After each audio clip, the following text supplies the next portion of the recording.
말씀 선포하겠습니다. 오늘 말씀의 제목은 안식일에 밀 이삭을 자르다 손 마른 사람을 고치시다 라는 제목으로 말씀을 전하도록 하겠습니다.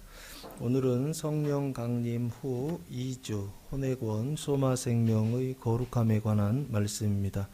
안식일에 밀 이삭을 자르다 손 마른 사람을 고치시다 복음을 통해 그 교회의 거룩함의 원리가 무엇인지를 가르쳐 주셨습니다.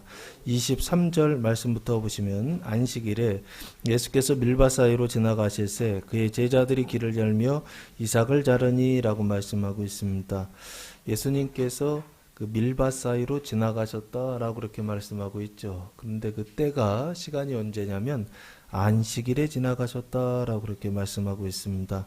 이 안식일이라고 하는 단어는 사바톤이라고 하는 단어를 사용했는데 그 뜻이 뭐냐라고 했을 때 안식일이라고 하는 것은 일을 하지 않는 날이라고 우리가 보통 이렇게 생각하잖아요. 근데 원래 뜻은 이것입니다. 창세기 2장 1절에서 3절 말씀해 보시면 천지와 만물이 다 이루어지니라. 하나님이 그가 하시던 일을 일곱째 날에 마치시니 그가 하시던 모든 일을 그치고 일곱째 날에 안식하시니라. 하나님께서 하시던 일이 뭐죠? 창조하시던 일이죠.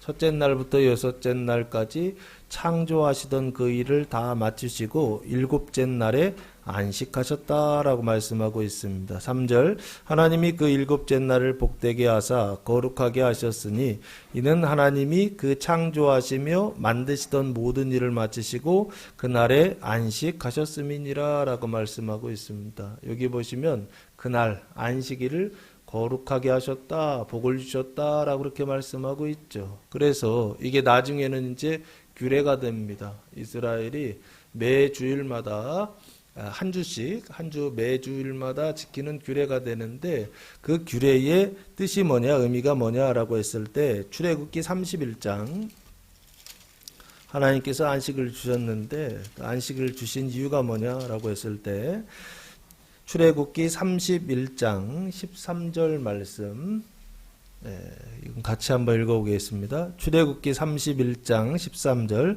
너는 이스라엘 자손에게 말하여 이르기를 너희는 나의 안식일을 지키라. 이는 나와 너희 사이에 너희 대대의 표징이니 나는 너희를 거룩하게 하는 여호와인 줄 너희가 알게 함이라 라고 말씀하고 있습니다.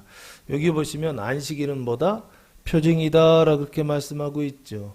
표징은 뭐냐라고 했을 때 무슨 표징이냐? 메시지를 전달하기 위한 수단으로 사용하고 있다는 것입니다. 하나님의 말씀을 전달하기 위한 방법으로 사용하시는데 무슨 말씀이냐라고 했을 때 하나님이 너희를 거룩하게 하신다. 하나님이 너희를 거룩하게 하신다라고 하는 표징이 뭐냐 했을 때 이게 안식일 규례다라고 하는 것입니다. 매주 토요일마다 이스라엘 백성들은 안식일을 지키는데 그 안식일 규례를 지키는 이유가 뭐냐? 하나님이 너희를 거룩하게 하신다라고 하는 표징으로서 안식일을 지키라 하신다라고 하는 것입니다. 지금 우리는 뭐를 지키죠? 안식일은 토요일입니다. 우리는 주일을 지키죠. 왜 주일을 지키죠? 예수님께서 주님께서 뭐 하신 날? 부활하신 날, 죽음 사망 권세를 이기시고 다시 살아나신 날, 그날을 기념하여 뭐를 지키죠? 주일을 지킵니다. 그러면 주일은 결국에는 표징이죠. 주일을 통해서 메시지를 전달하는 것입니다. 하나님의 말씀을 전달하는 것인데 무슨 메시지를 전달할까요? 안식일은 하나님께서 너희를 거룩하게 하실 것이다 라고 하는 언약을 담은 그릇이라고 한다면 주일은 뭘 담고 있다? 하나님이 십자가에 달려 돌아가심으로 그 몸을 주심으로 너희를 뭐 하셨다? 거룩하게 하셨다라고 하는 표징으로 그릇에 담아서 주일을 어떻게 주셨냐면 우리에게 주일을 주신 거예요. 우리가 주일을 성수한다라고 하는 것은 왜 하는 것이냐라고 했을 때 하나님께서 예수님께서 십자가에 달려 돌아가심으로 우리를 거룩하게 하셨다라고 하는 것을 메시지로 전달하기 위한 수단이에요. 어디에다 전달하느냐라고 했을 때 우리의 육신에 우리의 몸속에 이 메시지를 전달하기 위한 수단, 이게 바로 뭐냐면 주일성수다라고 보시면 좋지 않을까. 그래서 에스겔서 한 번 더 찾아보시면 에스겔서 20장 12절 말씀해 보시면 나라가 망한 다음에 하나님께서 그 1차 포로기 때 에스겔이 바벨론으로 잡혀가거든요. 그 잡혀갔을 때 하나님께서 이렇게 말씀하십니다. 20장 12절 말씀해 보시면 또 내가 그들을 거룩하게 하는 여호와인 줄 알게 하려고 내 안식일을 주어 그들과 나 사이에 표징을 삼았다라고 그렇게 말씀하고 있습니다. 삼았다는 얘기는 과거에 했다는 얘기죠. 하나님께서 과거에 안식일을 주셨는데 언제 주셨죠? 안식일이라고 하는 것은 법이에요. 율법인데 언제 주셨느냐? 이스라엘 백성들이 출애굽할 때 시내산에 도달했을 때 출애굽기 20장에서 하나님께서 율법을 주셨죠. 그 율법을 주셨을 때 몇 번째 계명이요? 네 번째 계명이요. 그 네 번째 계명이 뭐죠? 안식일을 거룩하게 지키라라고 하는 그 하나님의 그 계명이요. 그걸 이미 주셨다는 거예요. 근데 왜 주셨다고요? 내가 너희를 거룩하게 한다라고 하는 것에 대한 표징으로서 메시지를 전달하기 위한 그릇으로서 하나님께서 뭐를 주셨다? 안식일을 주셨다라고 그렇게 말씀하고 있습니다. 그래서 요 안식이다라고 하는 것은 하나님이 너희를 거룩하게 하신다라고 하는 것에 대한 언약인데 그 거룩이라고 하는 것이 하나님이 너희를 거룩하게 하신다 했잖아요. 그 거룩이라고 하는 것이 이 하나님께서 주시는 것인데 이게 왜 중요하냐라고 했을 때 사람의 행복은 어디로부터 나온다? 거룩으로부터 나온다. 이걸 기억하시기 바랍니다. 사람이 행복하기를 바라요. 그런데 그 행복하기를 바라는데 그 행복이 어디로부터 나오는지를 몰라요. 그래서 여러 가지 일들을 합니다. 대표적인 게 뭐죠? 열심히 돈 벌지 않습니까? 돈을 벌고 열심히 일하면, 그래서 돈을 많이 가지면 사람들은 행복할 것이다 라고 생각합니다. 맞아요. 행복해요.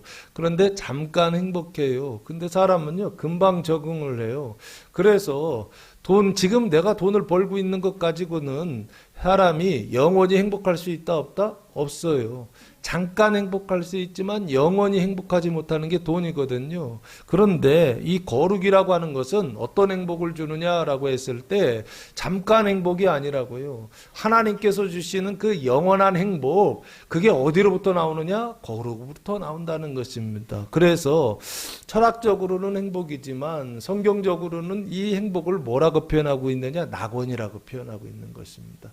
에덴 동산이다라고 했던 그 낙원이다라고 했던 그 즐거움의 동산이 결국에 어디로부터 나오느냐라고 했을 때 바로 이 거룩으로부터 그 행복이라고 하는 지점, 장소가 나온다라고 하는 것입니다. 사람이 행복해지기 위해서는 어떻게 해야 되느냐? 거룩해야 된다. 한번 따라해 보실까요? 행복하기 위해서 거룩해야 된다.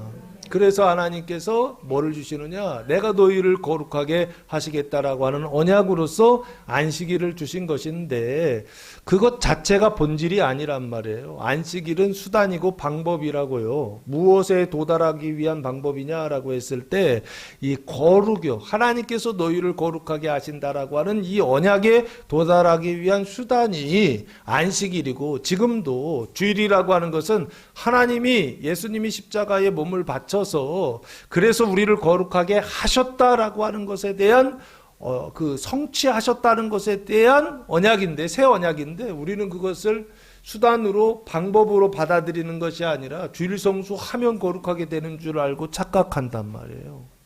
그래서 주일 성수의 주인이 아니라 종 노릇하는 경우들이 얼마나 있는지 모른다.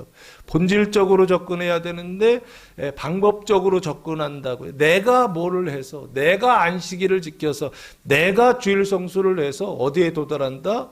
그 거룩함에 도달할 수 있다라고 하는 오해예요. 그 착각이요. 그래서 늘 거룩하지 못하는 사람들이요. 그게 바로 누구였느냐?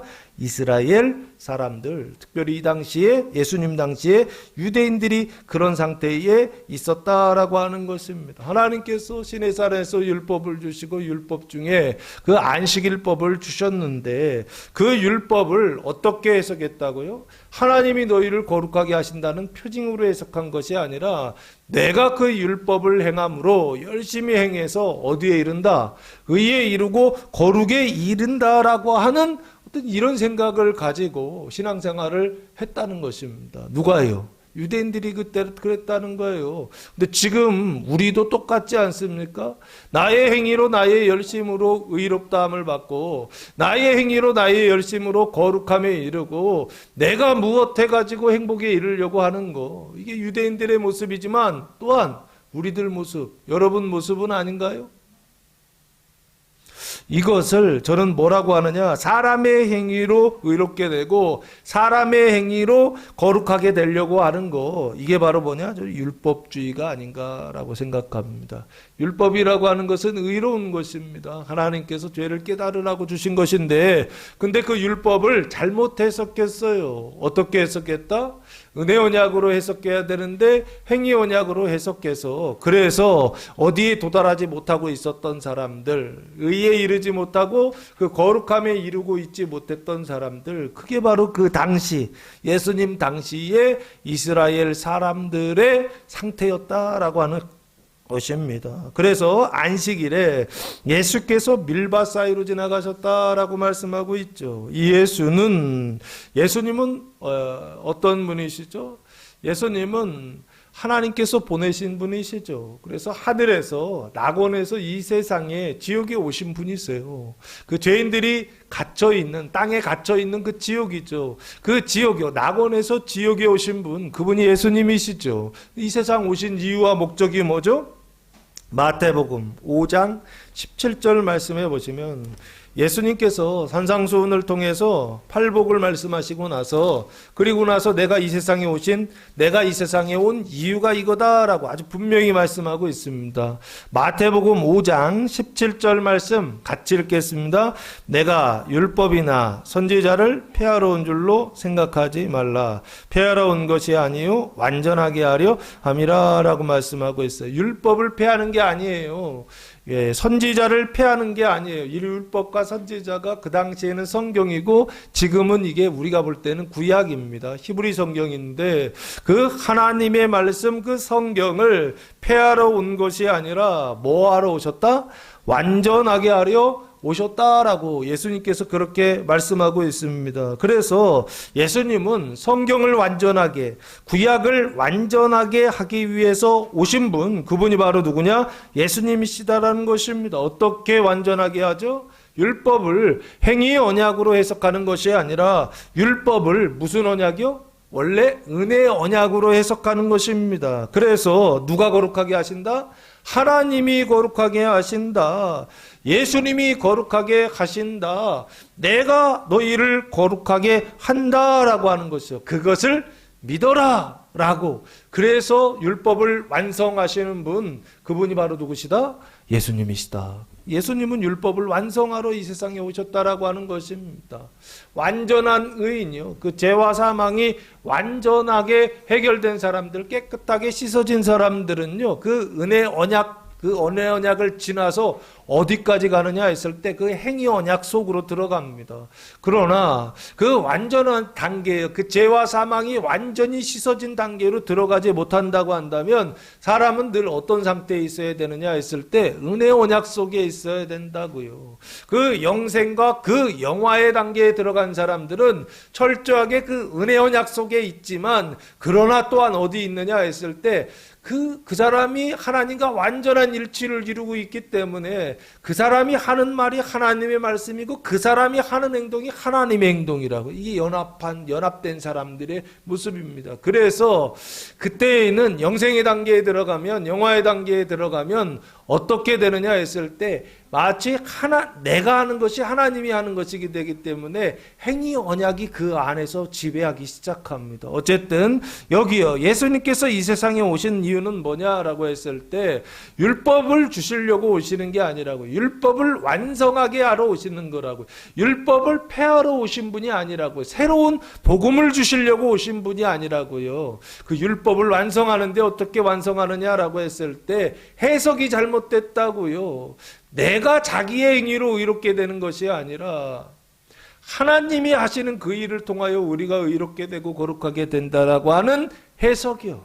이게 은혜 언약이라고 했던 것입니다. 성경을 은혜 언약으로 해석하는 그것을 예수님께서 어떻게 해요? 가르쳐 주시고 완성하시기 위하여 예수님 오셨다. 그래서 이 예수님은 율법을 완전케 하시는 예수님이라고 보셔야 하고요. 그 뒤에 나오는 내용들은 아주 간단합니다. 그러나 이 간단한 내용, 밀이삭을 자르는 게 도대체 뭐냐고요. 손 마른 사람을 고치는 게 도대체 뭐냐고요. 그 자체로 보면 하나도 안 보입니다. 그러나 이게 영으로 보고 생명으로 보면 이게 표징으로 보이기 시작합니다. 밀밭 사이로 지나가실세라고 말씀하고 있어요. 밀밭이라고 하는 건 뭐죠? 밀이라고 하는 단어는 그 씨를 뿌리는데 어떻게 뿌리느냐면 그냥 이렇게 훅 뿌리는 거 있잖아요. 예전에는 씨를 뿌릴 때 심는 방식도 있고 모종을 어떻게 하느냐면 키워가지고 심는, 땅에 심는 방식도 있고 그렇잖아요. 근데 예전에는 옛날 방식은 뭐냐면 씨가 있으면 그 씨앗을 그냥 훅 뿌리는 거예요. 땅에다요. 그 흩뿌리다라고 하는 뜻이고요. 밭이라고 하는 것은 흩뿌려진 땅이란 뜻이죠. 밭이다라고 그렇게 보시면 좋을 것 같아요.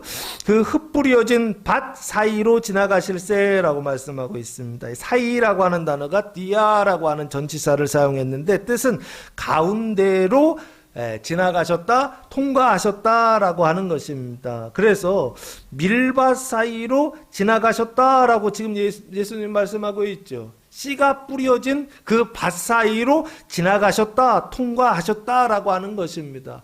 눈으로 볼 때는 밀밭 사이로 지나가시는데, 근데 신앙적으로 볼 때는, 영으로 볼 때는 이게 뭐냐라고 했을 때 흩뿌려진 밭이요.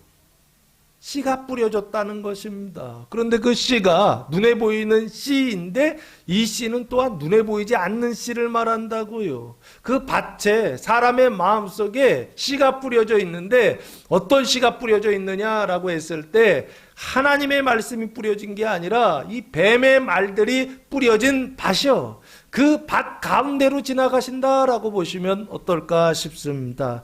그 사람의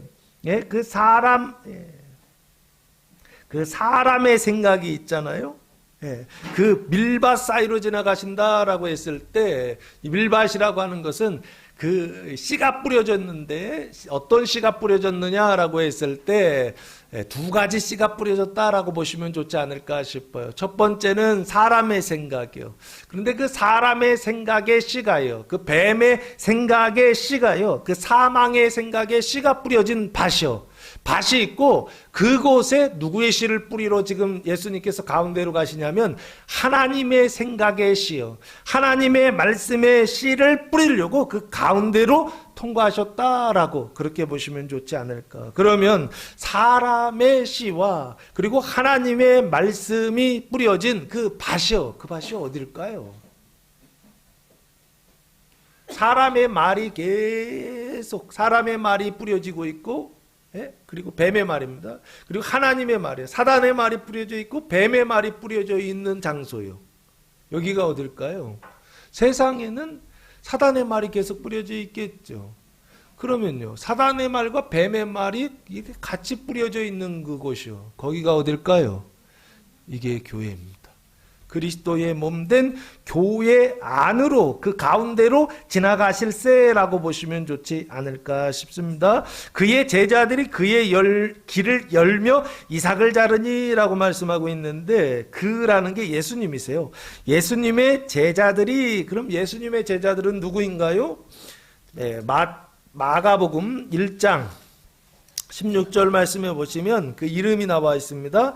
갈릴리 해변으로 지나가시다가 시몬과 그 형제 안드레가 바다에 금을 던지는 것을 보시니 그들은 어부라라고 말씀하고 있습니다. 그럼 두 사람의 이름이 나와 있죠. 첫째는 시몬, 둘째는 안드레죠. 그리고 19절 말씀해 보시면 조금 더 가시다가 세베대의 아들 야고보와 그 형제 요한을 보시니 그들도 배에 있어 그물을 깁는데 라고 말씀하고 있어요. 세 번째 제자는 누구죠? 야고보. 네 번째는요, 요한. 그리고 2장 제자들이 없어요. 2장 14절 말씀해 보시면 다섯 번째 제자가 나옵니다. 또 지나가시다가 알페오 아들 레위가 세관에 앉아 있는 것을 보시고 그에게 이르시되 나를 따르라 하시니 일어나 따르니라 라고 말씀하고 있습니다. 여기 보시면 레위가 나오죠. 그래서 5번째 제자예요. 그래서 이 그의 제자들 하면 총 몇 명을 이야기하느냐? 나중에 보시면 3장에 12명의 제자들이 세워집니다. 그러나 아직 12명의 제자들이 세워지지 않은 상태예요. 5명의 제자들이 길을 열며라고 말하고 있어요. 이 길은 무슨 길이죠? 예, 밀밭 가운데에 길을 내는 것이죠. 길을 낸다라고 할 때 밀밭 가운데에 길을 낸다는 것입니다. 그 율법주의 가운데로 길을 내어서 그래서 그 율법주의밖에 없었던 그 밀밭에 뭐를 주느냐라고 했을 때 하나님의 그 은혜의 언약의 그 말씀을 이 율법을 완전하게 하시는 예수님의 말씀을 어떻게 하시느냐 거기에 뿌리기 위하여 지금 제자들이 길을 가른다 길을 연다라고 보시면 좋지 않을까. 그러면서 한 일이 뭐냐면 이삭을 자르니라고 말씀하고 있습니다. 이삭을 자르다라고 하는 것은 표징으로 보는 게 좋지 않을까 싶습니다. 무슨 표징이냐라고 했을 때 그 사망의 생각이죠. 그 사망의 말들이 있죠. 그 푸시케 그 사망의 그 푸시케 사망의 그 밀이라는 건 열매잖아요. 씨가 자라서 열매가 되잖아요. 그 사망의 열매를 어떻게 하신다? 자르니 제자들이 잘랐다라고 그렇게 말씀하고 있습니다. 그 사망의 생각이 열매를 맺혀서 그래서 밀이 됐다라고 한다면 이 이삭을 자르는 것은 결국에 뭐를 자르는 것이냐 했을 때 그 사람의 생각이요. 그 사람의 내적 자아요. 그 내적 자아 안에 있는 그 사망의 생각을 잘라버렸다라고 보시면 좋지 않을까. 성경을 해석할 때 내가 율법을 행하여서 거룩하게 되고 의롭게 된다는 그 생각, 율법주의를 잘라버리고 그 행위 언약을 잘라버리고 그 잘라버리는 일을 제자들이 했다라고 하는 것입니다. 사랑하는 성도 여러분, 이번 한 주간 주의 제자들이요, 예수님의 제자들이 그 가운데로 밀밭 가운데로 지나가면서 무슨 일을 하느냐라고 했을 때 그 밀을 잘라내는 일을 할 것입니다. 그 율법주의를 잘라내는 일을 할 것입니다. 행위 언약을 잘라내는 일을 할 것입니다. 그 뱀의 생각, 사망의 생각을 잘라내는 일을 할 것입니다. 그 잘라내는 일을 할 때 나쁘다 생각하지 마시고 사망의 생각, 뱀의 생각은 잘라져야 좋다라고 하는 생각을 가지고 오히려 하나님께 감사할 수 있는 성도들 되시기를 예수님의 이름으로 축복합니다. 자, 그래서 이 이삭을 잘랐을 때 그 사람들의 반응이 나옵니다. 24절 바리새인들이 예수께 말하되 보시오 저들이 어찌하여 안식일에 하지 못할 일을 하나이까라고 예수님께 말을 해요. 근데 이 말을 보면은 바리새인들이 어떤 상태냐라고 했을 때 이걸 좋다고 생각하고 있을까요? 나쁘다고 생각하고 있을까요? 제자들이 그 밀 이삭을 잘라내는 것이에요. 그 가운데로 지나가서 잘라내는 그 일은 좋다 나쁘다. 나쁘다라고 생각했던 것 같습니다. 왜 나쁘다라고 생각했을까요? 기준이 있어서 그래요. 무슨 기준이요? 율법이라고 하는 기준이 있어요. 그 행위 언약이라고 하는 기준이 있어요. 그런데 그것을 보니까 이 일은 잘하는 것이다, 잘못하는 것이다, 잘못하는 것이다, 법을 위반하는 일이다라고 이 사람들이 생각했던 것 같아요. 그래서 어떻게 하느냐? 바리새인들이 예수께 와서 지금 말하는 것입니다. 뭘 말하느냐라고 했을 때 보시오라고 돼 있어요. 보십시오도 아니죠. 보시오 반말을 그냥 해버려요. 일부러 이렇게 번역한 게 아닌가 싶어요. 나쁘다라고 생각해서 이 사람들이 나쁘다라고 생각해서 이렇게 말하는 게 아닌가 싶습니다. 저들이 어찌하여 안식일에 하지 못할 일을 하나이까라고 그렇게 말하고 있습니다. 여기 보시면 바리새인들이라고 나왔잖아요. 바리새인들은 누굽니까? 바리사이파라고 하는데 분리주의자라는 뜻이고요. 배타적인 신앙을 가진 사람들입니다. 그리고 유대교의 한 종파다라고 보시면 좋을 것 같아요. 회당을 중심으로 율법을 중심으로 그 율법의 행위를 통하여 어디에 이른다? 의에 이른다라고 생각해서 열심을 내는 사람들, 이 사람들이 바로 대표적인 바리새인들, 유대인들입니다. 바리새인들이 바로 유대인들인데 그러나 열심을 냈지만 의에 도달했다 못했다? 도달 못했죠. 로마서 9장 31절 32절 말씀해 보시면 의의 법을 따라간 이스라엘은 율법에 이르지 못하였으니 어찌 그러하냐 이는 그들이 믿음을 의지하지 않고 행위를 의지함이라 부딪힐 돌에 부딪혔느니라 라고 말씀하고 있습니다. 여기요 의의 법을 율법이거든요. 율법을 따라간 이스라엘은 율법에 도달했다 못했다 이르지 못했다라고 그렇게 말씀하고 있습니다. 이유가 뭐냐? 어찌 그러하냐? 이는 그들이 믿음을 의지하지 않고 뭐를 의지했다? 행위를 의지했다라고. 그래서 부딪힐 돌에 부딪혀서 도달하지 못하고 걸려 넘어졌다라는 것입니다.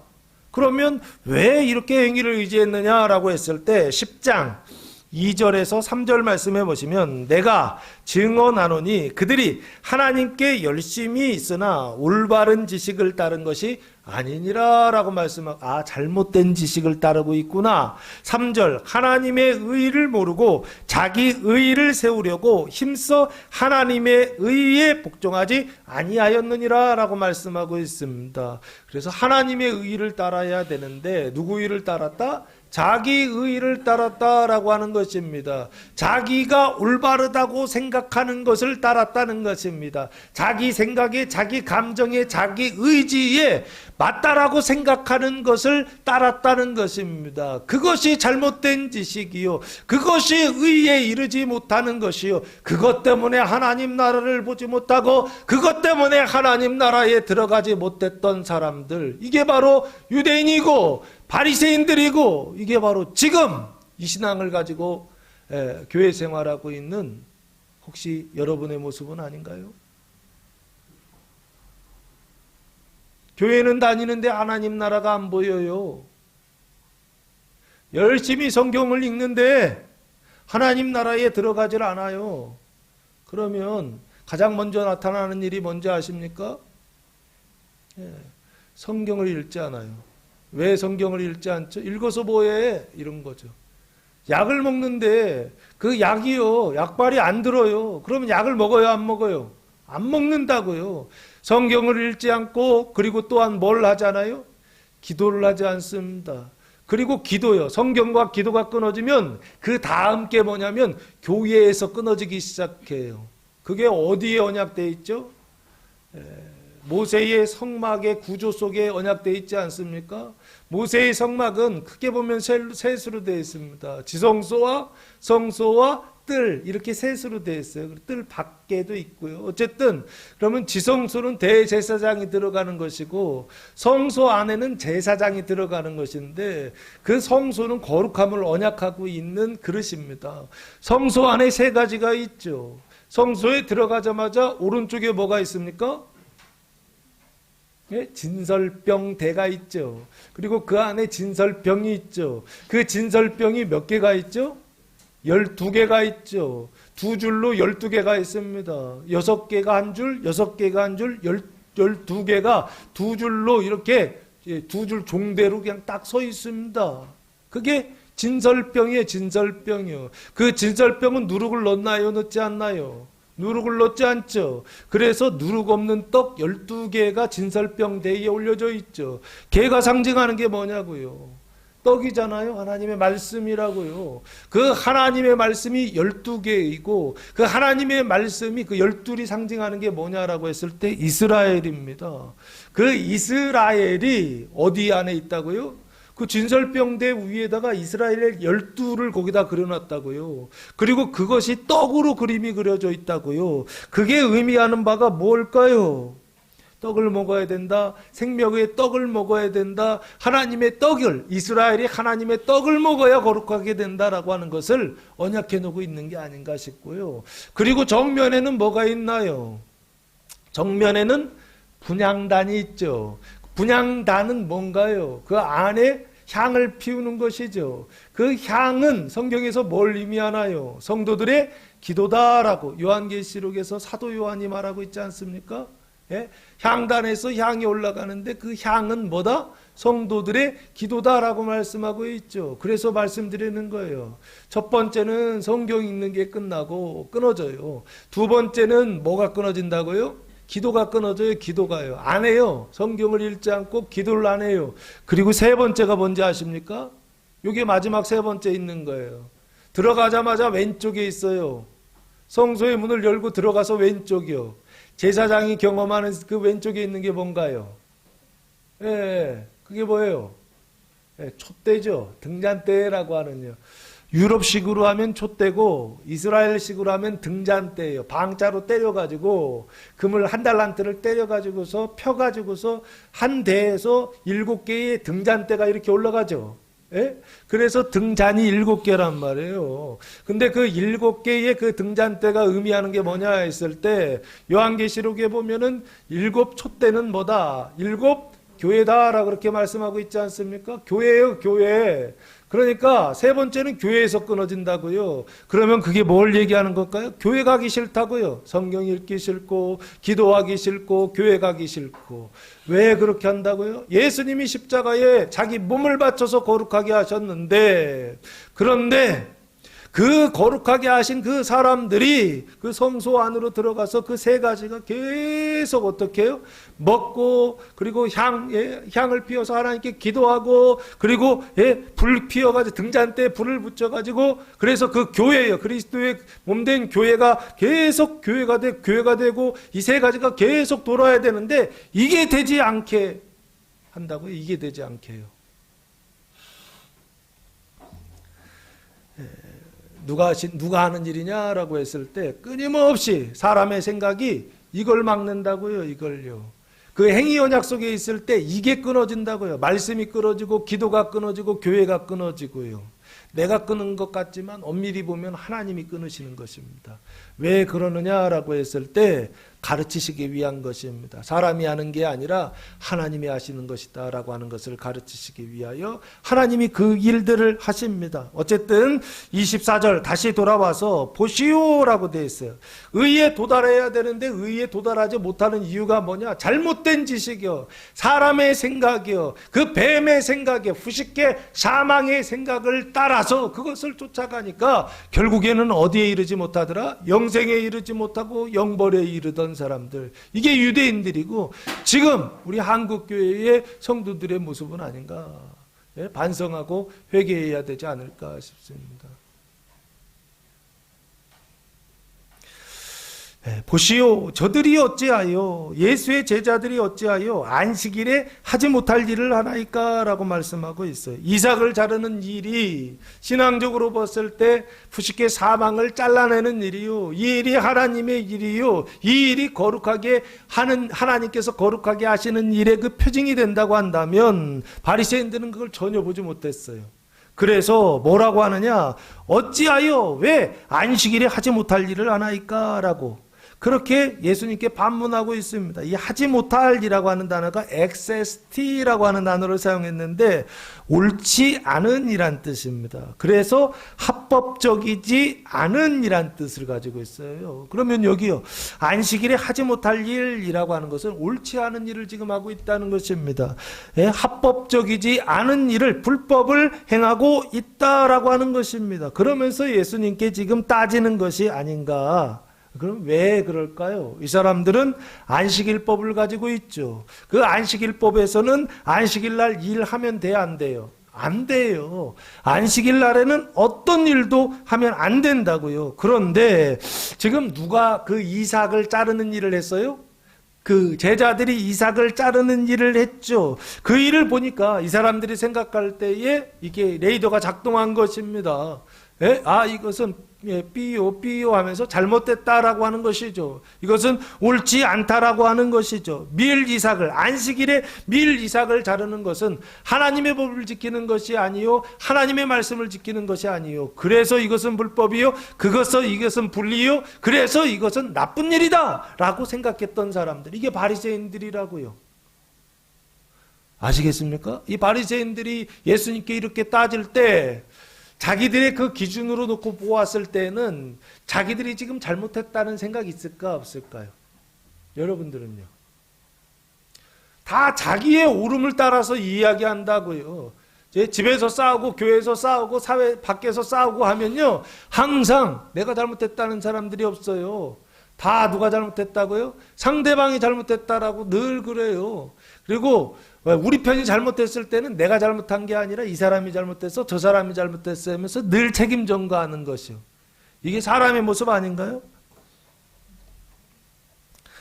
이 사람들이 가지고 있었던 그 자기 생각이요. 그 자기의 생각을 가지고 율법을 해석하다 보니까 명분은 하나님의 법을 자기들이 잘 지킨다고 생각했는데, 근데 본질에 있어서는 하나님의 법과는 전혀 상관없는 일을 행하고 있었던 사람들이요. 그게 바로 바리새인들이었다는 것입니다. 거기에 대하여서 이 사람들의 이 병이요, 이 사람들의 이 고질적인 이 병이요, 이 병을 고치시기 위하여 예수님께서 세 가지 일을 하십니다. 첫 번째는 25절 말씀해 보시면 예수께서 이르시되 다윗이 자기와 및 함께한 자들이 먹을 것이 없어 시장할 때 한 일을 잃지 못하였느냐라고 말씀하고, 읽다라고 하는 것은 그 당시에 성경을 말하는 것입니다. 지금 보면 구약 성경입니다. 그 구약 성경 중에 그 구절이 어디 있느냐, 사무엘상 21장 6절 말씀에 나와 있더라고요. 사무엘상 21장 6절 말씀해 보시면 제사장이 그 거룩한 떡을 주었으니 거기는 진설병 곧 여호와 앞에서 물려낸 떡밖에 없었음이라. 이 떡은 더운 떡을 드리는 날에 물려낸 것이더라 라고 말씀하고 있습니다. 그 물려낸 것은 누구만 먹을 수, 그러니까 더운 떡을 하나님께 드리면 원래 그 진설병 대에 있었던 그 떡을 어떻게 하냐면 제사장이 가지고 와서 먹습니다. 근데 그 제사장이 먹어야 될 떡을 지금 누구에게 주었다? 다윗과 그 일행들에게 지금 주었다는 것입니다. 그런데 성경에서 조금 다른 점이 하나 있다고 한다면 26절 말씀해 보시면 21장 여기 앞에 사무엘상 21장 이 제사장이 누구냐라고 했을 때 21장 2절 한번 보시기 바랍니다. 다윗이 제사장 아히멜렉에게 이르되라고 되어 있죠. 지금 다윗이 누구를 상대하고 있느냐? 아히멜렉이라고 하는 제사장을 상대하고 있죠. 그렇죠? 그런데 26절, 오늘 본문 26절에 보시면 다른 점이 하나 이거예요. 그가 다윗입니다. 아비아달 대제사장 때에라고 되어 있어요. 이름이 다르죠. 아히멜렉이라고 해야 되는데 아비아달이라고 되어 있어요. 이 아비아달은 누구인가요? 이 아비아달은 누구인가요? 사무엘상 22장 20절 말씀해 보시면 20절 같이 읽겠습니다. 아이두베 아들 그의 이름은 그러면 이 아비아달은 누구예요? 아들이네요. 누구의 아들인가요? 아히멜렉의 아들이죠. 그렇게 보시면 됩니다. 그가 그래서 엄밀히 보면은 아히멜렉이라고 구약에는 써 있는데 신약의 예수님은 이걸 뭐라고 말씀하셨느냐? 아비아달이다라고 그렇게 이게 좀 다른 점입니다. 그가 아비아달 제사장 때에 하나님의 전에 들어가서 제사장 외에는 먹어서는 안 되는 진설병을 먹고 함께한 자들에게도 주지 아니하였느냐라고 말씀하고 있습니다. 이게 하나님의 전이라고 되어 있죠. 전이라는 단어가 원래는 히에론이라고 하는 단어를 사용해야 되는데 오이쿠스라는 단어를 사용했더라고요. 집이란 뜻이에요. 장막으로 만들어진 집 있죠. 그 집을, 장막이라는 게 가죽입니다. 가죽으로 만들어진 집을 지금 하나님의 전이라고 번역했어요. 근데 장막으로 지어진 집이 있죠. 구약에. 하나님의 집이 있었죠. 그게 뭐죠? 모세의 성막이죠. 여기요, 하나님의 집을 모세의 성막이라고 보시면 되지 않을까 싶습니다.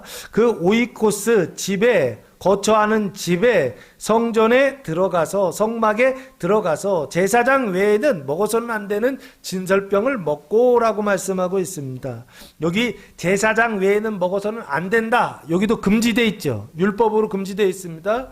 진설병. 따뜻한 떡을 하나님께 드리고 그 다음날 식어서 식은 떡은 제사장이 먹어야 돼요. 그렇죠? 근데 여기요, 제사장 외에는 먹어서는 안 되는 진설병을 누가 먹었냐면 다윗이 먹고 함께한 자들에게도 일행에게도 주지 아니하였느냐. 도망치던 사람들입니다. 사울이 지금 다윗을 죽이려고 하고 있거든요. 그래서 다윗이 도망치고 있을 때 함께 도망치던 그 일행들에게도 주지 아니하였느냐라고 예수님께서 반문하세요. 그 얘기는 무슨 얘기입니까? 다윗도 법 지켰다 안 지켰다? 안 지켰다는 것이죠. 안식일법, 예수님께서 지금 제자들이 안식일법 위반하는 거, 이것처럼 구약의 다윗도 그 제사장 그 제사법이요. 그 제사법, 진설병이라고 하는 그 떡을 제사장 외에는 먹어서는 안 된다라고 하는 율법을 이 다윗도 지켰다 안 지켰다? 안 지키지 아니하였느냐라고 말씀하고 있어요. 근데 그게 어디에 기록되어 있다? 성경에 기록되어 있지 않느냐라고 그렇게 말씀하고 있다고요. 그러면 다윗이 율법을 지키지 않은 것은, 불법을 행한 그 일은 성경에 기록된 일이요. 그 일은 무슨 일이냐라고 했을 때 하나님의 언약을 담고 있는 일이다라고 하는 것입니다. 무슨 언약이요? 생명의 씨와 그 사망의 씨가 뿌려진 그 공동체 안에요. 그 사망의 씨를 잘라내기 위하여 그 생명의 씨앗들이 무슨 일을 하느냐라고 했을 때 율법을 어기는 일들이 나타난다는 것입니다. 불의를 행하는 일들이 나타난다는 것입니다. 이 합법적이지 않은 일을 한다라고 지금 여기서 말씀하고 있는 게 아닌가 싶어요. 그래서 제사장 외에서는 먹어서는 안 되는 진설병, 이거 절대 먹으면 안 돼요. 이거 먹으면 죽어요. 근데 다윗이 먹고 함께한 자들을 먹었는데 탈이 있었다 없었다? 없었다는 것입니다. 그러면 하나님이 이거 인정하셨다 안 하셨다? 하셨다는 것이죠.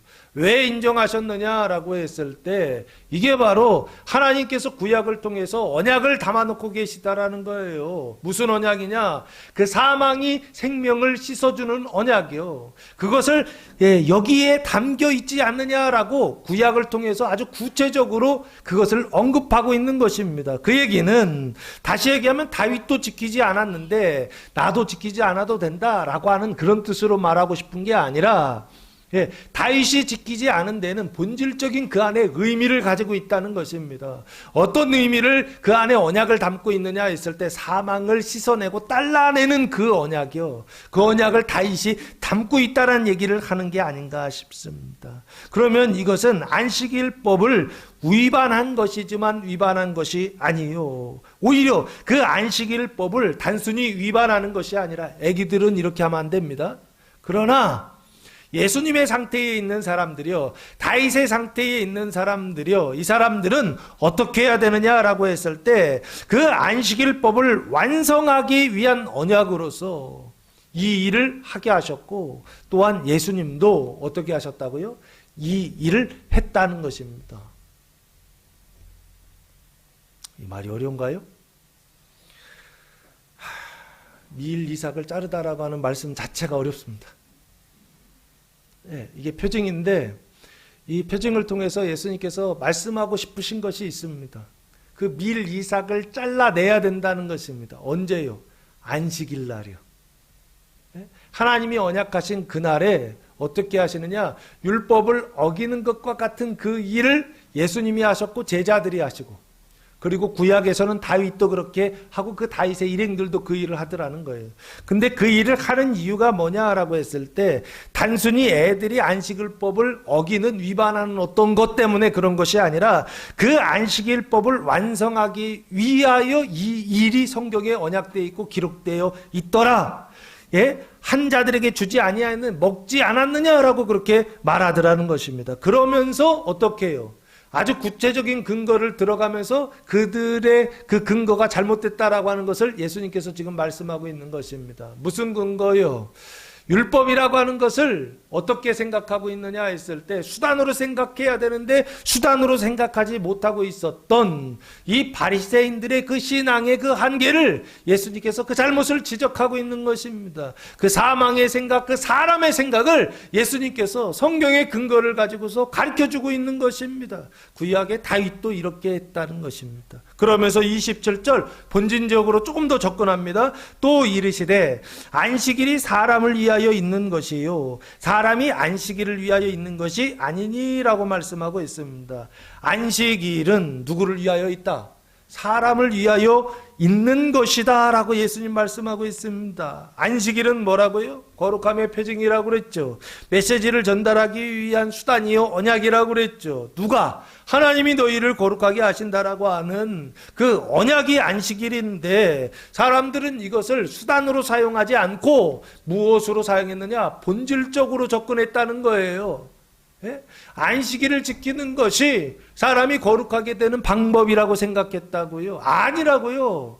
안식일은 그냥 수단이라고요. 하나님이 너희를 거룩하게 하시겠다라고 하는 그 언약을 담고 있는 수단인데, 사람들은 그것을 통해서 거룩하게 될 것이라고 착각하고 있더라라고 하는 것입니다. 그래서 예수님이 아주 분명히 말씀하십니다. 안식일이 사람을 위하여 있는 것이다 라는 겁니다. 사람이 안식일을 위하여 있는 것 아니다 라고 말씀하신다고. 근데 바리새인들은 안식일을 위하여 있다고요. 자기 자신을 안식일을 위하여 바치고 있다고요. 예? 자기 신앙의 내용을 누구를 따라가고? 안식일을 따라가고 있더라고요. 하나님이 나를 거룩하게 하신다라고 하는 그것을 담고 있는 수단인데, 그걸 수단으로 여기지 않고 이게 하나님인 줄 알고 이게 하나님을 따라가고 있더라는 거예요. 그러면 됩니까? 안 됩니까? 안 돼요. 성경을 안 읽는 초짜들한테는 이게 하나님입니다 하면서 성경이라고 그렇게 가르쳐야 돼요. 안 그러면 안 읽어요. 그런데 성경을 좀 많이 읽어가지고 다윗의 단계, 예수님의 단계, 인자의 단계까지 올라간 사람들이요, 성령의 기름을 부어줘가지고 그래서 그 성령을 생산할 수 있는 나무가 된 사람들이요, 그 안에 기름을 생산할 수 있는 나무가 된 사람들이 있죠. 그게 무슨 나무인가요? 네, 감람나무.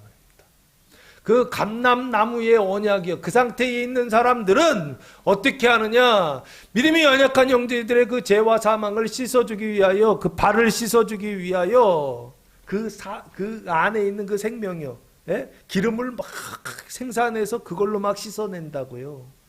물로 씻고, 예? 그 성령으로 씻어서 사람이 어디에 있는 거듭난다라고 그러지 않습니까? 감람나무의 상태에 있는 사람들은요, 그 그리스도의 상태에 있는 사람들은 그걸 막 씻어내는 사람들이라 지금 그 얘기를 하고 있다고요. 교회 안에서 믿음이 강한 사람이 있고 믿음이 약한 사람들이 있는데, 그 약한 사람들의 그 죄와 사망을 씻어내고 깨끗하게 하고 닦아내가지고서 그 사망을 닦아내서 그 열매까지도 깨끗하게 하는 그 일이요, 그 일을 위하여 예수님이 무슨 일을 하시느냐? 그 밀밭 사이로 들어가셔서 밀을 잘라내는 일을 하시더라고요. 그런데 그것에 대하여 나쁘다고 생각하니까 예수님이 그거 나쁜 거 아니야? 다윗도 그렇게 했어. 그리고 그거 나쁜 거 아니야? 안식일이 사람을 위해 있는 것이지 사람이 안식일을 위해 있는 거 아니야 라고 아주 분명하게 선포하시더라라고 하는 것입니다. 사랑하는 성도 여러분, 안식일은 누구를 위해 있는 것이냐? 사람의 구원을 위해서 수단으로 주신 거라고요. 안식일은 하나님께서 방법으로 주신 것인데, 그 수단과 방법을 그냥 우리가 사용하기만 하면 되는 것인데, 걔가 하나님인 줄 착각하고 그렇게 안식일을 섬겨요.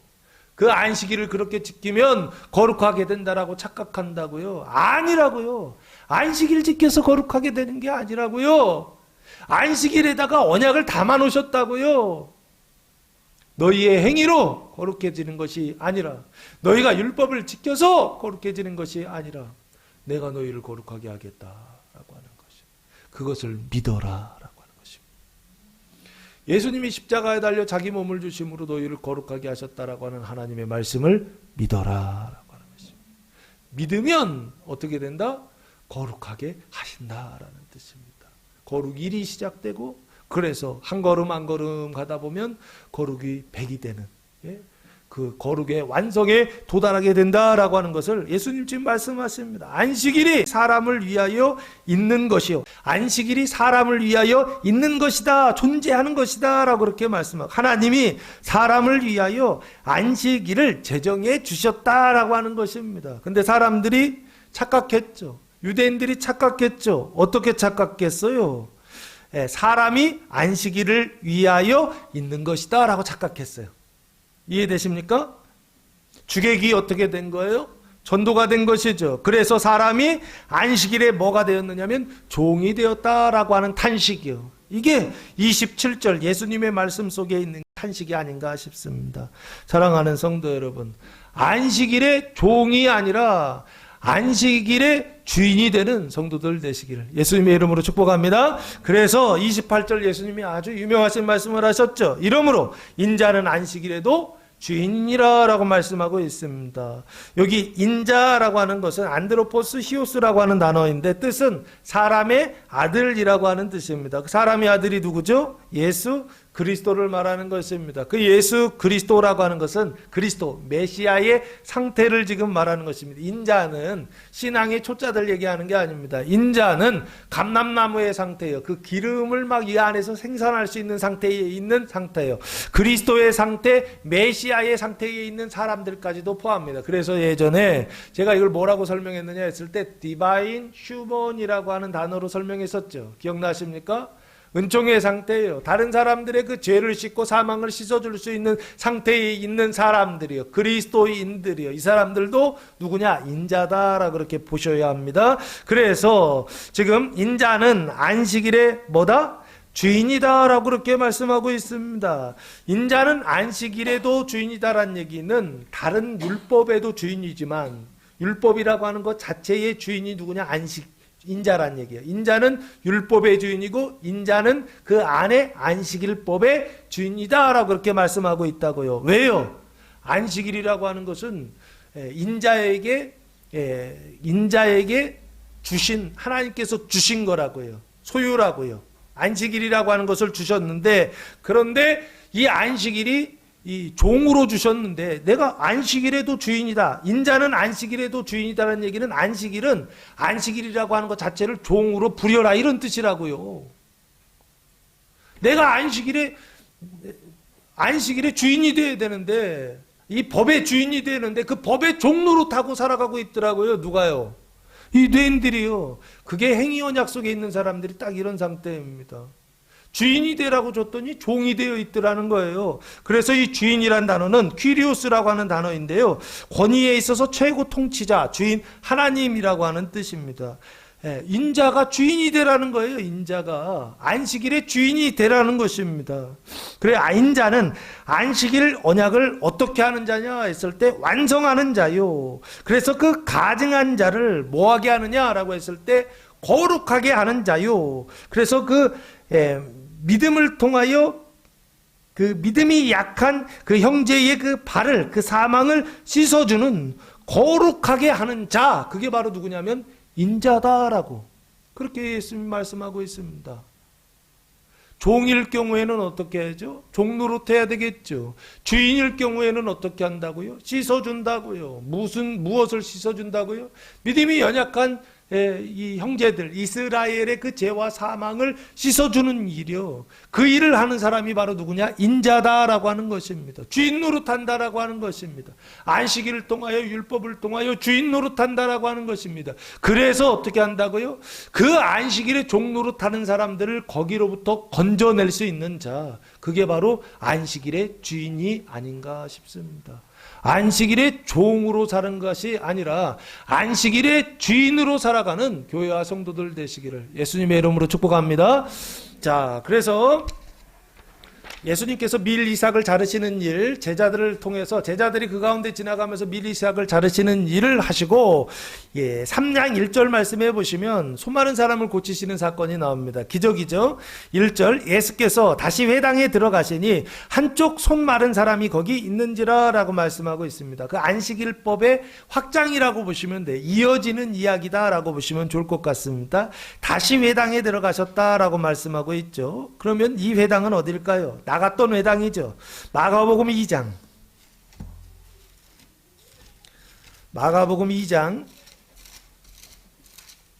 1절 말씀해 보시면 수일 후에 예수께서 다시 가버나움에 들어가시니 집에 계시다는 소문이 들린지라 라고 말씀하고 있습니다. 여기 다시 가버나움에 들어가셨다라고 되어 있잖아요. 이 지역이 가버나움입니다. 이 가버나움, 그래서 이 회당은 가버나움 회당이다라고 그렇게 보시면 좋지 않을까. 이 가버나움 회당은 예수님께서 공생애 활동을 하실 때 갈릴리 사역을 하셨는데 대부분의 사역을 갈릴리 사역에서 하셨어요. 그죠? 그런데 그 갈릴리 사역에서 예수님께서 하나님 나라 사역을 하실 때 그 중심지가 어디냐 했을 때 이 가버나움입니다. 가버나움의 위치는 어디인가요? 갈릴리 그 호수요. 그 갈릴리 바다의 북서쪽인데 북서쪽에 있는 해안인데 해안 도시입니다. 근데 시간으로 보니까 11시 방향쯤에 있습니다.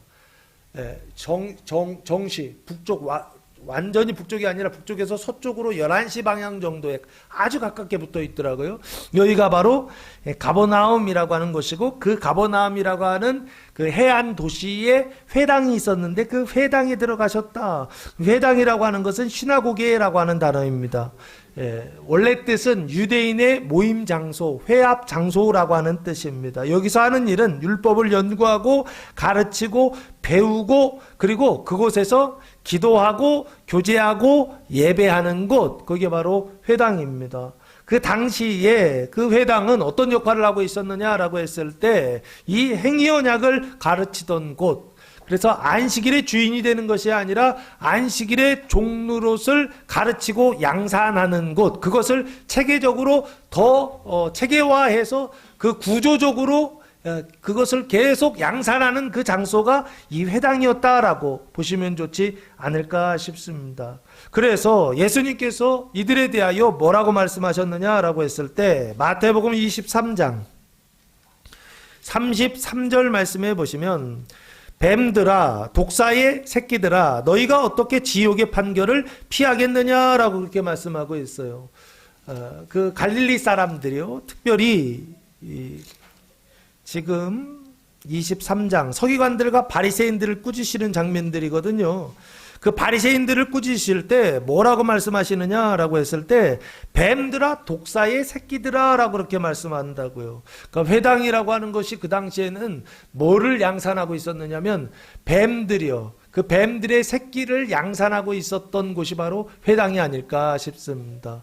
왜 뱀들이냐? 그 사단의 자녀들을 양산하고 있었죠. 사단의 새끼들을 양산하고 있었다는 것입니다. 어떻게 해요? 율법을 통해서요. 어떻게 해요? 행위 언약으로 해석해요. 그래서 네가 무엇을 행함으로 인해서 네가 의롭게 되고 거룩하게 된다라고 하는 것을 끊임없이 가르치고 있었던 곳, 그게 바로 어디냐면 여기 회당이다. 그래서 거기에서 사람들은 계속 어떻게 해요? 뱀들이 되고 더 성장하면 뱀의 새끼로 태어나서 성장하면 뱀이 되고 나중에는 독사가 됩니다. 독사의 자녀들아, 독사의 새끼들아 그러거든요. 자, 그래서 들어가시니 당연히 그 안에는 어떤 사람이 있다? 뱀의 자녀, 독사들이 있겠죠. 그래서 여기요, 한쪽 손 마른 사람이 거기 있었다라고 그렇게 말씀하고 있습니다. 이 사람은 제가 볼 때 회당에 피해를 본 사람, 피해자라고 보셔야 좋지 않을까 싶습니다. 한쪽 손이에요. 양쪽 손이 있는데 그 양쪽 손 가운데서 한쪽 손 마른 사람이라고 되어 있습니다. 한쪽 손인데 오른쪽인지 왼쪽인지는 몰라요. 근데 어떤 사람들은 오른손이다 왼손이다 라고서 그렇게 아주 분명하게 이야기하시는 분들이 계시더라고요. 성경에는 근거 없어요. 근데 근거 없는 얘기들을 하시는 분들이 계세요. 여기 속으면 안 됩니다. 소설 쓰는 분들이 계세요. 소설을 쓰더라도 성경을 근거를 가지고 성경에서 말하는 말을 말하려고 노력해야 되는데 아무 근거도 없이 그냥 이야기할 때가 있어요. 그럴 때는 속으면 안 돼요. 그때는 미혹이다라고 생각하셔야 된다고요. 여기 손이 말랐다는 거예요. 어떤 손인지는 모르겠는데 손이 말랐다. 이 마르다는 단어가 크세라이노라고 하는 단어를 사용했는데 뜻은 건조시키다라는 뜻입니다. 손을 계속 건조시키다 보니까 원래 손 안에는 뭐가 있죠? 이 피가 있고 이 살이 있고 그리고 이 안에 물이 있죠. 그 피의 대부분이 물이잖아요. 그래서 이 손 안에는 뭐가 있느냐 했을 때 물이 있어야 돼요. 근데 그 물이 어떻게 돼? 어떤 원인에 의해서 얘가 건조가 됐어요. 건조가 되니까 손이 어떻게 돼요? 마르게 된 거예요. 그래서 손이 말라가지고서 오그라드는 상태에 있죠. 그 상태를 손 마른 사람이다라고 그렇게 설명하고 있어요. 그러면 왜 이게 건조가 되었을까요? 멀쩡한 손이 그냥 내비두면은 그냥 일반적인 손이 될 텐데 이 손이 건조가 됐다는 거예요. 어떤 원인에 의해서요. 어떤 원인이요? 율법을 자기 행위로 지킴이로 인해서 의에 이른다라고 하는 그 말씀을 듣고 열심히 자기 행위를, 자기 몸을 닦았던 사람이요. 그래서 보통 그렇잖아요. 손을 막 비비면 어떻게 되죠? 마찰이 일어나죠. 그 마찰이 일어날 때 손이 어떻게 되죠? 뜨거워지지 않습니까? 마찬가지로 사람의 열심으로 사람의 행위를 통하여서 의에 이르려고 어떻게 했느냐면 인간의 극기까지 도달했던 사람이요. 그래서 그 극기까지 도달해서 이걸 안 되는구나 하면 보통 어떻게 해야 돼요? 사람의 행위로 구원받는 게 아니구나 하면서 포기해야 되잖아요. 물은 물이요 산은 산이다. 성철 스님이 얘기하셨잖아요. 제가 볼 때는 뭔가 깨달으신 거예요. 극기를 통해서 뭔가를 깨달았는데 그게 뭐냐 했을 때 극기를 통해서는 도에 이르지 못한다는 걸 깨달으신 것 같아요. 얼마나 극기를 했는지, 예? 그 극기의 내용이 10년 동안 자정불알하셨다 그러더라고요. 앉아가지고, 예? 눕지 않고 서 있는 건 아니고 보니까 앉아가지고 10년을 수행을 하셨다는 거예요. 돌아가시기 전에 그런 얘기들을 했다고 그러더라고요. 돌아가시기 전에 그 도에 이르렀으니까 당연히 극락에 가야 될 거라고 사람들은 생각하고 질문을 했는데, 예, 이 스님은 돌아가시기 전에 그렇게 얘기하지 않았다는 거예요. 아무리 닦아도 어디에 이르지 못하더라? 예, 도에 이르지 못하고 극락에 이르지 못하더라. 이걸 깨달으신 것 같아요. 그래서 산은 산이요, 물은 물이다라고 말한 게 아닌가. 이건 그냥 저 혼자 해석입니다. 이분이 뭔가를 깨달았구나. 뭘 깨달았다고요? 사람의 행위로서는 의에 이르지 못한다는 것을 깨달았구나. 이 사람이요, 손 마른 사람도 그걸 깨닫고서 어떻게 해야 되느냐 했을 때, 이거 해서 안 되는구나 하면 멈춰야 되죠. 그렇죠? 스톱해야 된다고요. 그러면 또 살이 다시 돌아올 거예요. 그런데 스톱하지 않고 계속 어떤 상태에 있느냐라고 했을 때 비나이다 이러고 있는 거죠. 율법의 행위를 열심히 닦고 있는 것이죠. 자신의 몸을 열심히 닦고 있는 것이죠. 그래서 열심히 닦는 사람들이 어디에 많은가 봤더니 인도에 많이 있더라고요. 인도 갔더니 인도에 그 수행하는 사람들이 있는데 사막에서 수행하는 사람들을 보면 온몸이 그냥 피골이 창접해 있어요. 왜 그렇죠? 그 낙원에 도달하려고, 그 도에 도달하려고 그렇게 수행을 하는 게 아닌가 싶어요. 근데 그 수행을 통해서 어디에 도달하느냐라고 했을 때 손이 마르는 상태예요. 이 병이 나타나는 상태예요. 사람의 행위로서는 의에 이르지 못한다라고 하는 그 자리에 도달했는데 그 사람의 상태가 한쪽 손 마른 사람이 아닌가라고, 거기에서 멈춰야 되는데 멈추지 않고 그것을 계속 진행시키고 있었던, 그래서 이 문제 악순환이 계속 반복되는 것이, 인생의 문제를 고난을 해결하기 위하여 갔더니 율법을 지키래. 그래서 율법을 지켰더니 어떻게 돼요? 그게 더 커지더라는 거예요. 고난의 문제가 해결되지 않더라는 거예요. 고난의 문제가 해결된다는 것은 고난이 없어진다는 뜻이 아닙니다. 고난을 이기는 자가 되어야 되는데 고난을 이기지 못하는 자가 되더라는 것입니다.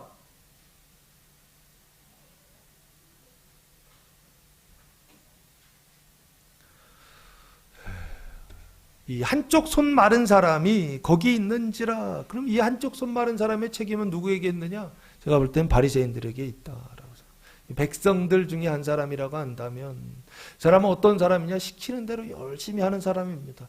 근데 바리새인들이 어떻게 시켰느냐 했을 때, 너의 행위로, 너의 열심으로 열심히 닦으면 의에 도달한다, 거룩에 도달한다, 행복에 도달한다 라고 가르쳐서, 그래서 손이 마를 때까지 열심을 내고 있었던 사람, 이게 바로 이 손 마른 사람이 아닐까 싶습니다. 지금도 이런 성도들 참 많습니다. 착해요. 하나님을 열심히 섬기려고 해요.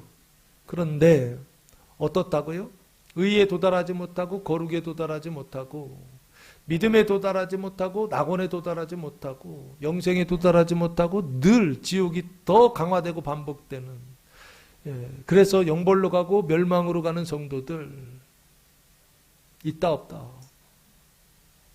참 많은 것 같습니다. 안타까워요. 자, 손 마른 사람이 거기 있는지라 라고 말씀하고 있습니다.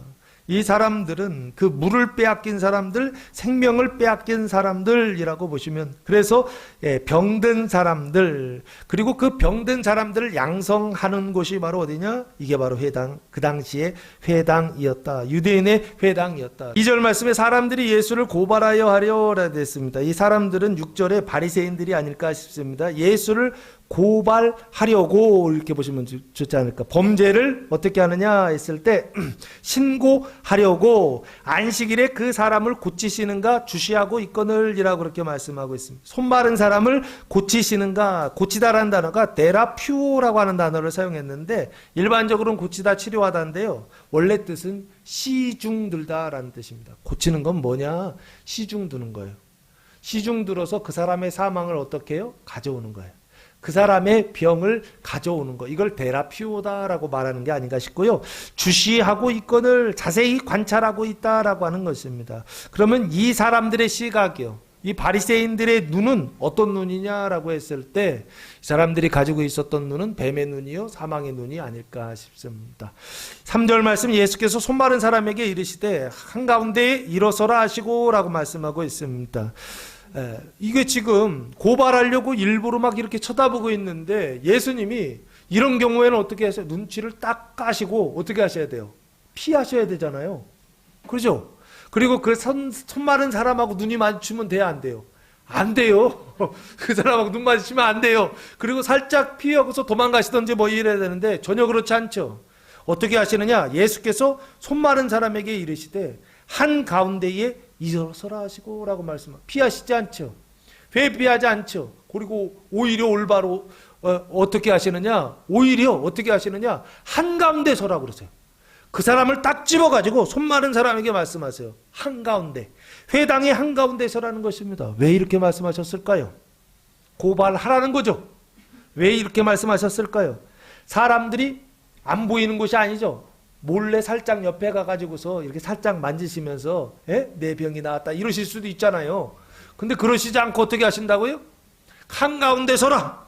사람들이 다 보이는 것이요. 회당한 사람들이요. 고발하려고 하는 사람들이 잘 보이는 것이요. 거기에 서라. 일어서라 라고 명령하세요. 그리고 나서 질문을 하세요. 4절, 그들에게 이르시되 예수를 고발하려는 사람들에게 말씀하세요. 안식일에 선을 행하는 것과 악을 행하는 것, 생명을 구하는 것과 죽이는 것, 어느 것이 옳으냐 하시니라고 물으세요. 어떤 게 옳습니까? 선을 행하는 것과 악을 행하는 것, 생명을 구하는 것과 죽이는 것 중에 어느 것이 옳습니까?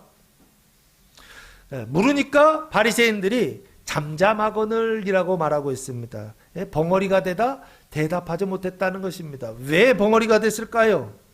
이 사람들 기준은 안식일에는 일을 하면 돼요, 안 돼요?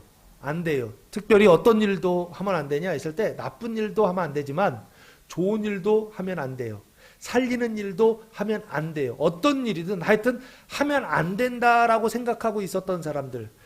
이게 바로 누구냐면 바리새인들. 그러나 실제로 자기 소가 물에 빠졌어. 그러면 살린다 안 살린다? 살리는 사람들이 이 사람들이었어요. 그러니까 명분에서는 일하면 안 된다라고 하는 것을 가지고 있지만 실제 자기에게 손해가 될 때에는 어떻게 해요? 일을 하고 있었던 사람들. 그게 바로 이 사람들이었거든요. 그러니까 예수님이 아주 정확히 아시고 물어보는 거예요. 선을 행하는 것과 악을 행하는 것, 생명을 구하는 것과 죽이는 것, 어느 것이 옳으냐라고 물으세요. 그때 아무 말도 대답하지 못했다는 것입니다. 그러면서 예수님이 5절, 그들의 마음이 완악함을 탄식하셨다라고 그렇게 말씀하고 있습니다. 이 완악하다는 단어가 포르시스라고 하는 단어를 사용했는데 어리석음, 무감각한, 어두운, 굳어진이라고 하는 뜻을 생각이 어둡다는 것입니다. 그 완악함을 탄식하셨다. 이 탄식하다는 단어가 쉴 리페오라고 하는 단어를 사용했는데 고난을 당하는데 함께 고난을 당하다, 함께 슬퍼하다, 함께 근심하다라고 하는 함께라는 단어가 들어갑니다. 탄식하사 노하심으로, 이 노하다라는 것은 올게, 강한 불만의 상태란 뜻인데요. 화를 내다, 분노를 내다, 분노를 표출하다 이런 뜻입니다. 예수님께서도 화를 내셨다 안 내셨다? 예수님은 사랑이시라 화를 안 내신다라고 그렇게 말하시는 목사님들이 계시더라고요. 거짓말입니다. 예수님 화 내신다 안 내신다? 내신다. 아버지는 화의 분노의 대마왕이시다. 그래서 구약 읽기 싫은 사람들 있지 않습니까? 심판을 하시는데 어떻게 심판하신다? 홍수 심판으로 온 세상을 싹 쓸어버리신 분. 이거 조폭들이 쓰는 단어 아닌가요? 그분이 바로 누구세요? 하나님이시라니까요. 예, 지금 여기요. 노하심으로 그들을 둘러보시고 그 사람에게 이르시되 내 손을 내밀라 하시니 내밀매 그 손이 회백되었더라 라고 말씀하고 있습니다. 그래서 구약은 노하시고 신약은 노하시지 않는다. 이런 분이 또 계시더라고요. 안 그래요? 신약에서도 노하십니다. 죄에 대하여 사망에 대하여는 노하시지만 사람에 대하여는 노하지 말라. 아주 분명하게 말씀하셨죠. 자, 내밀매 그 사람에게 이르시되 내 손을 내밀라 하셨어요. 예수님 말씀하시죠. 내밀매 그 손이 회복되었더라. 와, 이렇게 단순할 수가. 손을 내밀라고 말씀 안 하셨는데 이 사람이 그 손을, 손 마른 사람이 그 손을 그냥 내밀자마자 그 손이 어떻게 됐다? 회복되었다라는 것이 뭐 대단한 일을 하셨나요? 이러니까 설명하기가 힘들어요. 그렇죠. 방법으로 이렇게 해야 됩니다. 저렇게 해야 됩니다. 얘기를 해야 되는데 뭐가 없어요. 그냥 손을 내밀라는 게 끝이에요. 예수님이 하신 일은요. 그리고 이 사람이 한 일은 그냥 그 말씀을 따라서 손을 내미는 것밖에 없어요. 그런데 그 손이 어떻게 됐다? 회복됐다는 것입니다. 할렐루야. 이 일이 지금도 일어나고 있는 줄로 믿습니다. 아, 진짜 아멘이에요? 손 마른 사람이 손이 회복되는 것들이 지금도 일어나고 있나요? 아, 그렇지. 모르겠어요. 그게 정상이죠. 자, 왜 그러냐면 이게 표징이기 때문에 표징으로 보면은 아니 손 마른 사람이 손이 멀쩡해지고 회복되는 게 진짜로 있냐고요. 저는 저희 교회에서 한 번도 이런 일이 없었어요. 눈에 보이는 표징으로서는 없었어요. 근데 이 말이 의미하는 바가 좀 있습니다. 그게 바로 뭐냐라고 했을 때 내 손이라고 할 때 손을 내밀라 할 때 손은 병든 손이고 생명 없는 손이고 물 없는 손이죠. 그 손을 내밀라는 것은 이렇게 손을 뻗쳐라 라고 하는 것입니다. 그렇게 예수님 말씀하셨을 때 이 손 마른 사람이 손을 내밀었죠. 그래서 그 손이 회복됐다라는 것이 뭘 의미하느냐라고 했을 때 이 회복이라는 단어가 아포카디스테미라고 하는 단어를 사용했는데 뜻이 뭐냐면 회복되다라는 말이 뜻이 뭐냐면 다시 구성되다는 뜻이에요. 원래 구성이 되어 있었는데 다시 구성이 되는 거예요. 그래서 뭐가 구성되느냐 했을 때 건강이 다시 구성되고 가정이 무너졌는데 가정이 다시 구성이 되고 그리고 생명이 사망이었는데 생명이 다시 구성되는 거. 이거를 아포카디스테미라고 하는 단어로 사용했더라고요. 그래서 이 다시 구성된다는 건 뭐냐 했을 때 망가진 것이 다시 구성되는 거죠. 그때 이걸 뭐라고 해야 되느냐 했을 때 이게 바로 새 창조를 말하는 것이 아닌가 싶습니다. 생명 없는 손이 생명 있는 손이 되는 창조요. 언약, 그 안식일 언약이 어떻게 되는 거냐면 완성되는 회복이요. 그 거룩함의 표징이 성취되는 회복이요. 그것이 바로 내밀매, 그 손 마른 사람이 그 손을 내밀매 그 손이 회복되었다라고 하는 것입니다. 그 회복이 뭐냐라고 했을 때 구체적으로 예수님께서 손을 내밀라 했을 때 그 손이 회복되어서 그 손 속에 물이 들어가고 생명이 들어갔어요. 그럼 그 사람 안에 있었던 드라이, 그 건조는 어디 갔냐고요, 사망은요. 마태복음 8장 17절 말씀해 보시면 병을 고친다는 것은 기적이지만 그 병을 고친다는 것의 원리가 이렇게 되어 있습니다. 마태복음 8장 17절 같이 읽겠습니다. 이는 선지자 이사야를 통하여 하신 말씀에 우리의 병을 짊어지셨도다함을 이루려 하심이니라. 뭐를 짊어진다? 병을 짊어진다. 우리의 연약한 것을 어떻게 하신다? 담당하신다. 가져오신다는 얘기예요. 연약한 것들을 가져오시고 그 병을 대신 짊어지시는 거, 이게 바로 뭐냐? 치유다라고 하는 것입니다. 그 병을 회복시켜 주신다라고 하는 것입니다. 그래서 이것을 사도 바울은 뭐라고 말씀하고 있느냐라고 했을 때 고린도 후서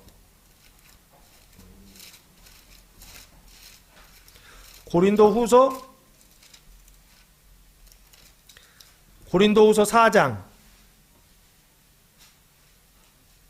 고린도후서 4장 10절 말씀해 보시면 같이 읽겠습니다. 우리가 항상 예수의 죽음을 몸에 짊어짐은 예수의 생명이 또한 우리 몸에 나타나게 하려 함이라라고 말씀하고 있습니다. 짊어진다고 되어 있죠.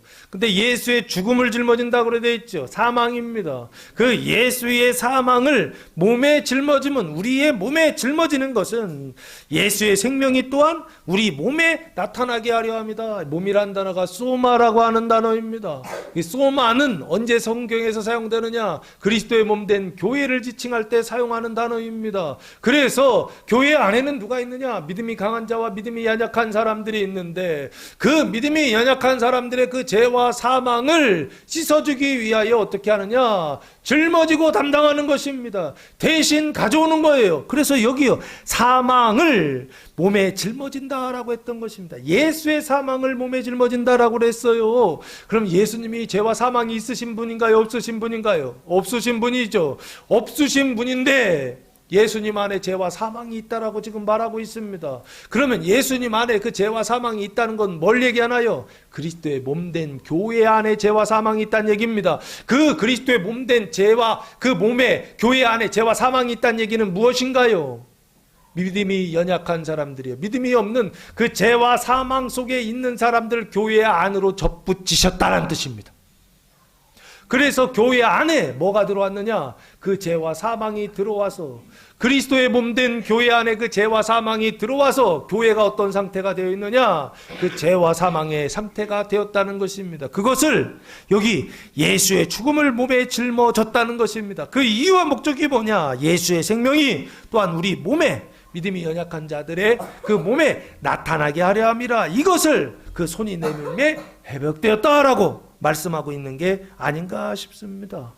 사랑하는 성도 여러분, 그 몸의 구원을 위하여, 그 몸의 부활을 위하여, 그 몸의 거룩함을 위하여 하나님이 하시는 일이 뭐냐라고 했을 때 그 죄와 사망을 가져오시는 일을 하더라고요. 그때 어떤 상태가 되나요? 나 혼자로 놓고 봤을 때는 의와 생명으로 깨끗하고 완전한데 그 죄와 사망이 하나도 없는 상태인데, 이것을 깨뜨려서 하나님이 어떻게 하신다고요? 그 죄와 믿음이 연약한 형제들의 그 죄와 사망을 가져와서 여기에 접붙이더라고요. 그때 나는 어떤 상태가 되느냐고요? 완전하지만 완전하지 않은 상태가 되죠. 의와 생명의 상태이지만 죄와 사망의 상태가 되죠. 내 안에 거룩함의 상태가 유지되는 것이 아니라 그 거룩함의 상태를 깨뜨려서 사망을 가지고 와서 가증함을 이 안에 집어넣어서 그 거룩함과 가증함이 만나게 연합하게 하시는 그 일이요, 그게 바로 그 손을 회복하시는 일 아닌가요? 완전하신 그분이 손 마른 사람의 그 연약함을요, 그 병을 가지고 와서, 그 죄와 사망을 가져와서 그것을 깨끗하게 씻어주시는 방식이요, 그 사람 안에 생명이 역사하고 우리 안에 사망이 역사하는 방식으로서 공동체를 구원하는, 그 교회를 거룩하게 하시는 예수님의 방식, 초대교회의 방식, 이게 사도 바울이 말씀하고 있는 거 아닌가요? 그래서 12절 말씀해 보시면, 그런즉 사망은 우리 안에서 역사하고 생명은 너희 안에서 역사하느니라 라고 그렇게 말씀하고 있습니다. 예? 사망은 어디 안에서요? 우리 안에서 역사한다는 거예요. 믿음이 강한 사람들 안에서 역사한다는 것입니다. 생명은 어디 안에서? 믿음이 연약하뇨, 그 병든 상태예요. 육신의 병과 그 정신의 병이요, 영혼의 병든 가운데 있는 사람들 안에 하나님의 생명을 나눠주기 위하여 어떻게 한다? 그 짐을 대신 짊어진다는 것입니다. 짊어져서 어떻게 한다고요? 그걸 씻어내는 것이죠. 그런데 재밌는 게 뭐냐 했을 때 이런 것입니다. 고난이 없어진다는 게 아니에요. 문제가 없어진다는 게 아니에요. 시험이 없어진다는 게 아니에요. 이렇게 돼 있어요. 7절 말씀 보시기 바랍니다. 4장. 우리가 이 보배를 질그릇에 가졌으니 이는 심히 큰 능력은 하나님께 있고 우리에게 있지 아니함을 알게 하려 함이라. 우리가 사방으로 우겨쌈을 당하여도 쌓이지 아니하며 답답한 일을 당하여도 낙심하지 아니하며. 우겨쌈을 당한다 안 당한다? 답답한 일을 당한다 안 당한다? 근데 낙심하지 않는다는 것입니다. 박해를 받아도 버림받지 아니하며 박해를 받는다 안 받는다? 받는다는 얘기입니다. 거꾸로 뜨림을 당하여도 당하지 아니하며 거꾸로 뜨림을 당한다 안 돼. 뒤집어가지고 거꾸로 뜨린다는 것입니다. 당한다 안 당한다? 당한다는 얘기입니다. 망하지 아니하고 우리가 항상 예수의 죽음을 몸에 짊어지면 예수의 생명이 또한 우리 몸에 나타나게 하려 함이라. 그 손 마른 사람을 고치는 그 일을 위하여서 어떤 고난을 당한다? 이런 고난을 당한다는 것입니다. 예? 사방으로 우겨쌈을 당하고 답답한 일을 당하고 박해를 받고 거꾸로 뛰림을 당하는 이런 일들을 어떻게 해요? 그 믿음이 연약한 자들의 그 사망을 씻어내기 위하여 이런 일들을 대신 당한다는 거예요. 이런 짐들을, 이 사망의 벌을 대신 진다라고요. 근데 망한다, 망하지 않는다. 망하지 않는다라고 그렇게 말씀하고 있습니다. 이게 내밀매 그 손이 회복되었다라고 하는 새 창조의 뜻이 아닐까 싶습니다. 그 안식일 언약을 예수님께서 성취하시는 표징으로서 내밀매 그 손이 회복되었다라고 기적을 보여주고 계시는 게 아닌가 싶고요. 6절 말씀해 보시면 바리새인들이 나가서 곧 헤롯 왕과 함께 어떻게 하여 예수를 죽일까 의논하니라라고 말씀하고 있습니다. 하나님께서 회복시켜 주시고 하나님께서 기적을 보여주시고 하나님께서 표적을 보여주시고 그 짐을 짊어지는 것들을, 그래서 사망이 생명으로 바뀌는 것들을 보여주셨음에도 불구하고 바리새인들은 어떻게 했다?